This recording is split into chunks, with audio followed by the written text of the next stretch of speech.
In the last lesson, we managed to get our countdown mechanism to work, and we got it to count down from 5 minutes to 0. Now, everything works, but there's just something a little bit niggling, and you'll see it when I hit start. Notice how it says 5:0.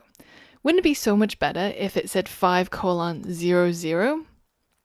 So how would we do that? Well, that 0 comes from this count sec, because it's taking the count in seconds, dividing it by 60, and finding the remainder using the modulo. Now, when there's no remainder, it's just going to be equal to 0.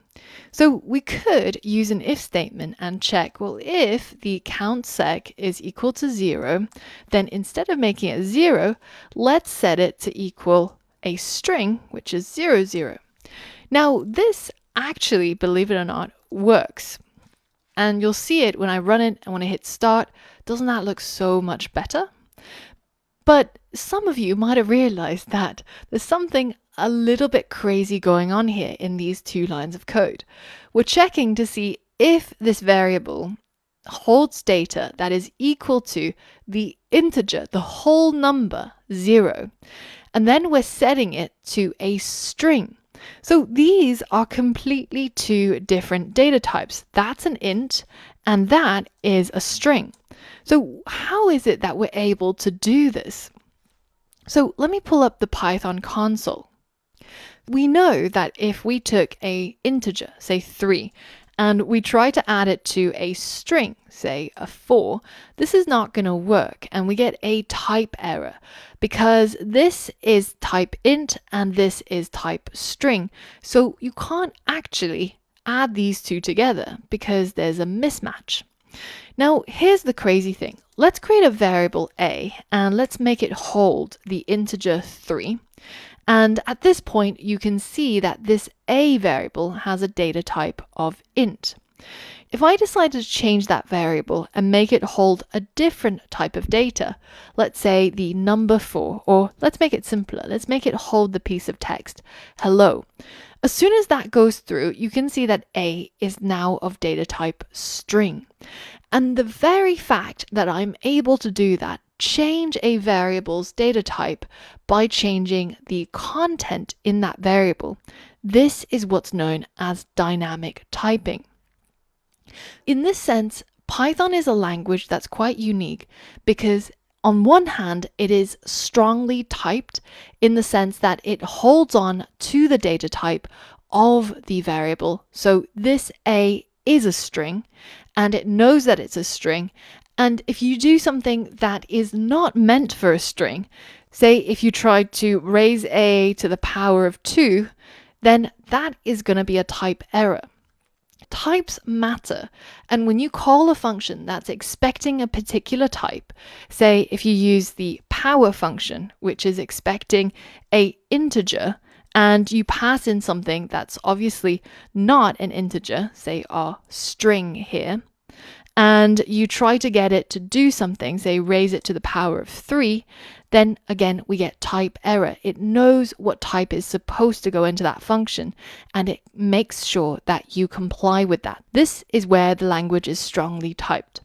But the part where the language is dynamically typed is that even though it knows what type a variable is, it knows what type a function expects, you can also dynamically change the data type of any variable like this.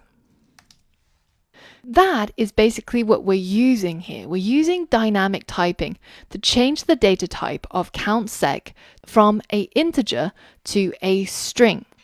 And then we use that string to display inside this canvas text. Now, there is, however, still a bit of a bug with this, and you'll see it once it dips below 10 seconds. Notice that as soon as it goes to 9 seconds, instead of saying 09, which is what you would want, or 08, 06, it just lists the number of seconds until it reaches 00. So how can we fix this? The key lies in these 2 lines of code. See if you can do this as a challenge.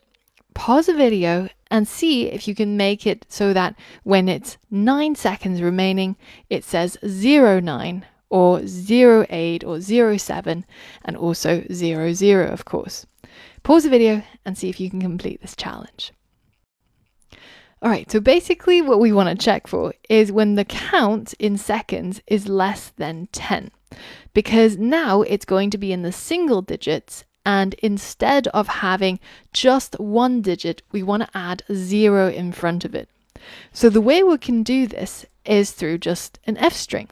We can use an F string to add the 0 in front and then add the count in seconds afterwards, formatting that into the standard kind of time format. Now that we've fixed that, if we run our app again and it goes down to 10 seconds, you can see it now says 090807 and it's nicely formatted using our F string. And we're able to do this because of the flexibility of the data types in Python, checking it as a number, making sure it's less than 10, and then formatting it as a string and using the F string. Now, this is not a feature that's available in all programming languages. For example, languages like C or Java or Swift, you won't be able to do this. Once you create a variable and you give it a certain type of data, then it must forever hold on to that type of data. But Python allows you to change the data type of a variable just by assigning it to a different type of value. There's a really well-worded Stack Overflow answer that addresses this exact thing I'm talking about the fact that Python is a strongly dynamically typed language. And I recommend that if you want to dig more into this, to have a read of this answer, and I'll link to this in the course resources.